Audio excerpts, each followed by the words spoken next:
Let's start. At a busy city railway station, there lived a beggar who survived by asking passengers on passing trains for a few coins. One afternoon, while doing what he always did, he noticed a tall man in a suit who looked sharply dressed. The beggar thought, "He looks wealthy. If I approach him, he'll surely give me something." So he walked up to the man and asked him for money. The man looked at him and said, "You spend your days asking people for something. But tell me, do you ever give anything to anyone?" The beggar shook his head. "Sir, I'm a beggar. I live only by asking others. I have nothing of my own to give." The tall man replied, "If you have nothing to give, then you have no reason to ask. I'm a businessman. I believe in exchange. I only give when I get something in return." With that, he got on the train and left. The beggar sat there, lost in thought.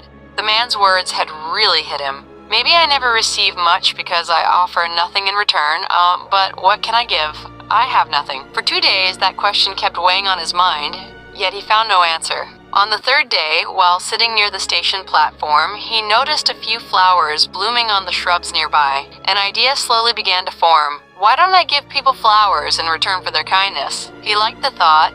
He picked a few flowers and went back to the trains. This time, whenever someone gave him money, he offered them flowers with a smile. People liked the gesture and kept the flowers. Day after day, he gathered flowers from around the station and gave them to anyone who offered him something. Soon, he noticed something remarkable.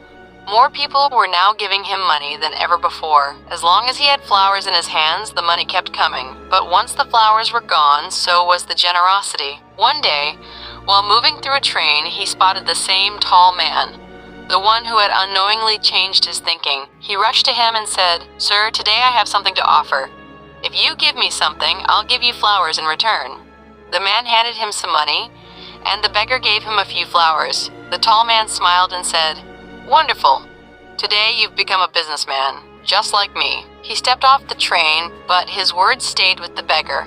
The beggar kept repeating them in his mind. His eyes lit up. It felt as if he had discovered the key to success, something capable of changing his entire life. He jumped off the train, looked up at the sky in excitement, and shouted, "I'm not a beggar, I'm a businessman. I can become wealthy." People around him stared, thinking he had lost his mind. But from the next day on, the beggar was never seen at the stations again. 6 months later, at that same railway station, 2 well-dressed men in suits happened to be traveling through. They exchanged glances, shook hands, and one asked, "Do you remember me?" The other replied, "No, I don't believe we've met." The first man smiled. "Oh, we have 3 times, actually." The second man looked puzzled. "3 times? When were the first 2? The first man said, "We met twice before on this train. I'm the beggar you once spoke to." The second man's eyes widened. "Oh, now I remember. You're the one I refused to give anything the first time. And the second time, I bought flowers from you. But look at you now, in a suit. Where are you going?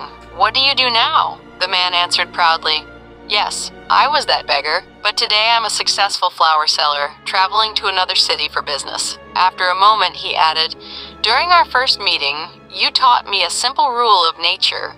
You receive only when you give. That truth changed my life. But in my mind, I saw myself only as a beggar. I never believed I could be anything more. During our second meeting, you helped me see that I had already become a businessman. That's when I realized people weren't giving me charity. They were paying for the flowers. Everyone was buying them because they couldn't get flowers anywhere else that cheap. To others, I was a small businessman, but in my own eyes, I was still a beggar. Your words helped me see the reality. I used the money I earned to buy more flowers, and slowly I built a business. People here love flowers, and their love turned me into a successful flower seller."